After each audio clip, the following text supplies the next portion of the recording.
Hi everyone, my name's Emma and welcome back to A Hint of Ginger. Today I'm going to be talking to you guys about something that I think is really important.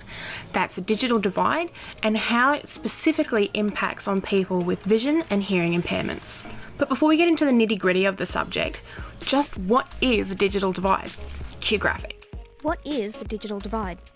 Put simply, the digital divide is the gap separating those who have access to new forms of information technology from those who do not. Digital divides can be found along economic, gender, age, disability, ethnicity, or educational background lines. With the rapid development of new technologies, the divide for anyone with visual and hearing impairments has both widened and narrowed in varying degrees. So what causes the digital divide for those with hearing and visual impairments, and how are technology companies working to close it? A study by Sachdeva found that technology companies develop, design, and manufacture mass-produced technologies with the able user in mind. However, this strategy creates a digital divide between able-bodied users and users with a disability. They also point out that people with impairments are not a homogenous group and therefore face different barriers and divides according to their individual impairment and other intersecting digital divide factors. Users that are functionally blind or deaf may require assistive technologies in order to access the internet or other digital devices. This is something we really take for granted. Dobransky continues this thought by arguing that the relationship between disability and the internet is one of both exclusion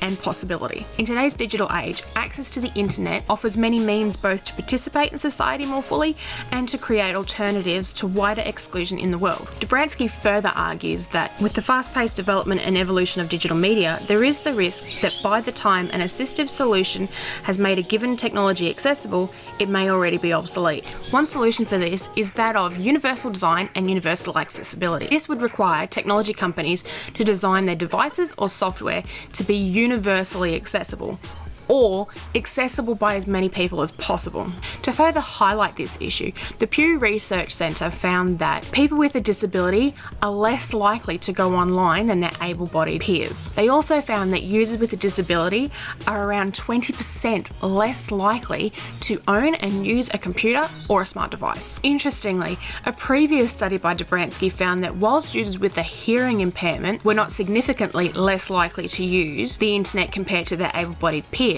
users with a visual impairment were significantly less likely to go online than their able-bodied peers. Whilst the use of smart devices and the internet is nothing out of the ordinary for able-bodied users like you or me, it's important to recognise that for blind users in particular, the lack of physical buttons on smart devices makes much of their interactions with these devices nearly impossible. As I mentioned earlier, users with a hearing impairment are more likely to go online and use devices than their blind counterparts. However, it is important to note that due to the fact many videos online are not captioned and that there are currently no laws requiring captioning for streaming service or online video content, many deaf or hearing impaired users are effectively excluded from accessing this content. Yeah, I'm looking at you, Foxtel. So what can be done to narrow this divide? For deaf and hearing impaired users, there are a number of devices that can assist in accessibility.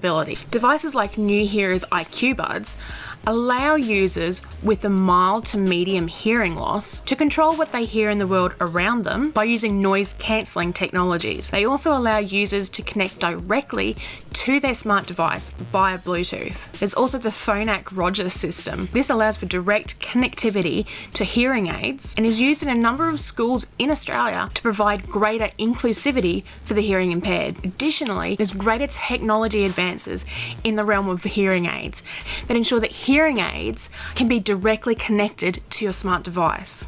As for visually impaired users, there are a number of devices that can be connected via Bluetooth to your device that translate the written word into Braille. One company making great strides in addressing the digital divide for users with disabilities is Apple. Apple is increasing accessibility for the hearing impaired with features for hearing aids made specifically for Apple connectivity. This allows the audio to be heard through Bluetooth in your hearing aid. There's also Live Listen, which is a feature that turns your device essentially into a portable microphone. Your device then sends sounds from the environment to your hearing aid. There's visual alerts such as the LED light flashing on your phone to notify you of any notifications. There's also RTT or real-time text calls, FaceTime video calls which allow users to be able to communicate using sign language. There's also increased video subtitles on content available through the iTunes store. Likewise, for visually impaired users, Apple has implemented features such as the voiceover control, which allow users to navigate through their device using simple gestures and to type and edit with speed and accuracy. The voiceover feature can also describe images to users. The feature also has a virtual controller with customizable demands, has a braille keyboard, and also has system-wide support for external braille devices. Additionally, dark mode, zoom, magnify, and font adjustments provide greater access for users with some kind of vision loss. There's also the Speak Screen feature, which will read emails, messages, web pages, and books to the user. That's not to mention features like Siri, which allows for the user to control the device verbally using Siri shortcuts. Then there's also the dictation feature. This allows users to talk rather than type. These features make Apple products some of the best in terms of accessibility. However, digital divides are rarely found in isolation. This means the pricing of Apple products may be too high for some users. I think it's fair to say that digital divides for people with disabilities is widening. However, the advancements in technology also provide limitless possibilities. Having said that, not only is a digital divide for people with disabilities shameful and unnecessary in 2019, it's just plain wrong. Tech companies need to do better. Seriously, Apple is leading the way in this and putting everyone else to shame. I think it's probably time for our Silicon Valley overlords to up their game. And on that note, that's all for today. Don't forget to like and subscribe for more content, and I'll see you next time on A Hint of Ginger. Bye!